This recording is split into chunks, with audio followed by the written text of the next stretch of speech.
ఒక్కసారి కొమ్మూరి గోల్డ్ కి కాల్ చేయండి. తాకట్లో ఉన్న మీ బంగారాన్ని విడిపించి మార్కెట్ ప్రైస్ కి వాళ్ళు కొనుక్కుని మిగతా డబ్బులు మీకు ఇచ్చేస్తారు. హాయ్ హలో నమస్తే, వెల్కమ్ టు మనం టీవీ. నేను మీ చార్మి. ప్రజెంట్ ఇరువైపుల యుద్ధాలు జరుగుతున్న క్రమంలో యుఏఈకి సంబంధించి అమెజాన్ డేటా సెంటర్స్ పైన కూడా దాడి జరిగింది. అయితే ఆ దాడికి సంబంధించి కంప్లీట్ డీటెయిల్స్ తీసుకునే ప్రయత్నం చేద్దాం.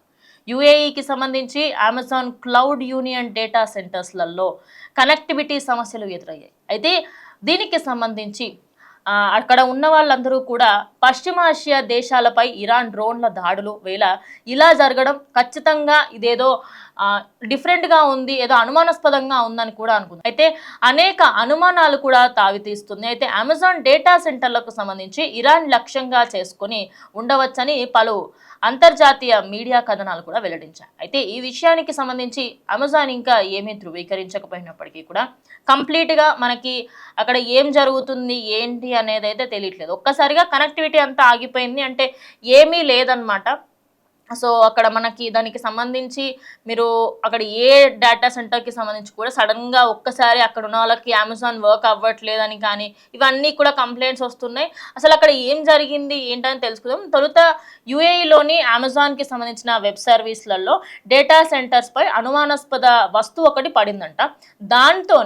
దీంతోనే ఒక్కసారిగా మంటలు తలెత్తాయని కంపెనీ అయితే వెల్లడించింది. అయితే ఆ మంటల్ని అదుపులోకి తీసుకొచ్చే లోపే విద్యుత్ సరఫరా నిలిచిపోయింది. ఇక క్లౌడ్ సేవలకు సంబంధించి కనెక్టివిటీ సమస్య కూడా ఎదురైంది. దీంతో ఒక్కసారిగా కస్టమర్లు అమెజాన్ వెబ్ సర్వీస్కి చెందిన ప్రయత్నిస్తున్నట్టుగా తెలిసింది. ఇక అందులో కూడా ఆ జోనర్లలో వినియోగించుకోవాలని కూడా ఆ కంపెనీ అయితే తెలిపింది మేడం. దీని అంటే అది ఎట్లా అంటే అది పని చేయకపోతే మీరు ఆల్టర్నేటివ్ వెబ్సైట్స్ చూసుకోవచ్చు, లేదా ఇప్పుడు అమెజాన్కి సంబంధించి కొన్ని పని చేయకపోతే ఆల్టర్నేటివ్స్ చూసుకోండి, లేకపోతే వేరే జోన్స్ చూసుకోండి అని కూడా చెప్పారు.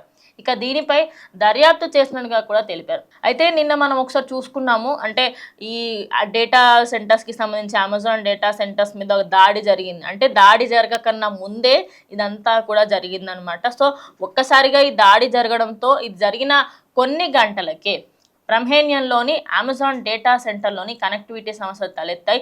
ఇందుకు గల కారణాలు ఏమిటి అని కంపెనీ వెల్లడించినప్పటికీ కూడా సమస్య పరిష్కరించేందుకు ప్రయత్నిస్తున్నామని తెలిపారు. ఈ డేటా సెంటర్లపై ఇరాన్ డ్రోన్ దాడుల కారణంగానే ఈ సమస్యలు వచ్చినట్లుగా పలు అంతర్జాతీయ మీడియా అయితే కథనాలు వెల్లడిస్తున్నాయి. సో ఓవరాల్గా చూసుకుంటే ఇక్కడ ఇరాన్కి సంబంధించి ఆ డ్రోన్స్ ఇదంతా దీనివల్లనే అయింది.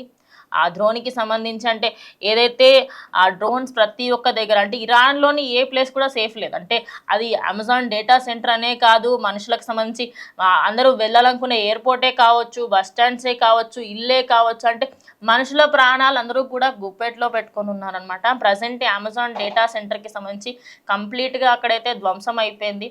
సో ఓవరాల్గా చూసుకుంటే ఎక్కడా కూడా ప్రజెంట్ అయితే పర్ఫెక్ట్గా లేదనే చెప్పాలి. సో ప్రజెంట్ అమెజాన్ డేటా సెంటర్లు అయితే అక్కడ కొంచెం ధ్వంసమైంది. సో అమెజాన్ సర్వీస్లు ఆపేస్తున్నారు. అండ్ ఇండియాలో దాని ప్రభావం ఏమీ ఉండదు, అక్కడ మాత్రమే ఉంటుంది.